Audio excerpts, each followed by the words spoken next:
সত্যের আলো একজন নামাজি যুবক সামিন ও পথভ্রষ্ট মেয়ে সাদিয়ার গল্প। সাদিয়া ছিল অনেক উচ্ছৃঙ্খল স্বভাবের মেয়ে। নামাজ, ধর্ম, নীতিনৈতিকতার কোনো তোয়াক্কা সে করত না। বাবা মায়ের কথা শুনত না, বন্ধুদের সাথে মেতে থাকত ফালতু কাজে। অন্যদিকে সামিন ছিল সম্পূর্ণ ভিন্ন, নিয়মিত 5 ওয়াক্ত নামাজ পড়ত, ইসলামের বিধান মেনে চলত, আর অন্যদের ভালো পথে ডাকার চেষ্টা করত। সাক্ষাৎ: একদিন কলেজের করিডোরে সামিন ও সাদিয়ার দেখা হয়। সাদিয়া সামিনকে প্রায়ই ঠাট্টা করে বলত, এই যে হুজুর, এত নামাজ রোজা করে কি হবে?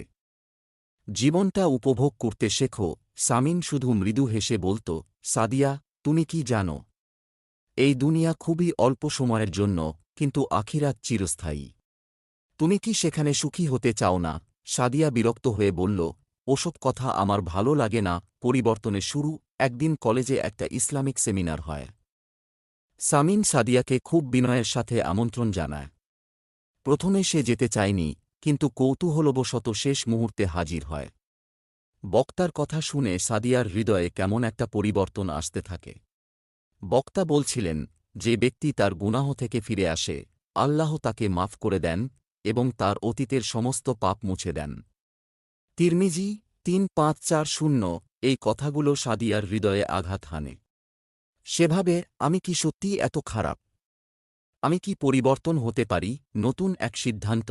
সেদিন থেকে সাদিয়া ধীরে ধীরে পরিবর্তন হতে থাকে। প্রথমে সে নামাজ পড়া শুরু করে, তারপর খারাপ বন্ধুত্ব ত্যাগ করে। তার পোশাক পরিচ্ছদেও পরিবর্তন আসে। একদিন সে সামিমের সামনে এসে বলল, সামিন, তুমি ঠিকই বলেছিলে, দুনিয়ার মজা ক্ষণস্থায়ী, কিন্তু আখিরাতের সুখ চিরস্থায়ী। আল্লাহর পথে ফেরার জন্য তোমার মতো কেউ যদি আমার সামনে না আসত, হয়তো আমি কখনোই পরিবর্তন হতাম না। সামিম হাসল এবং বলল, পরিবর্তন আল্লাহর হাতে, আমি শুধু মাধ্যম। আল্লাহ তোমাকে হিদায়াত দান করুন। উপসংহার: সাদিয়া একসময় যে পথভ্রষ্ট ছিল, সেই একদিন ইসলামী জীবনযাপনে অভ্যস্ত হয়ে যায়। এই গল্প আমাদের শেখায় যে কেউ যদি সত্যের পথে অটল থাকে এবং ধৈর্য ধরে অন্যদের ভালো পথে ডাকে, তবে তার প্রভাব একদিন আশেপাশের মানুষদের মধ্যেও ছড়িয়ে পড়ে। আর আল্লাহ যাকে চান তাকেই হিদায়াত দান করেন। যাকে আল্লাহ পথ দেখান, সেই সঠিক পথে চলতে পারে। সূরা আল-আনআম 6:1-2-5।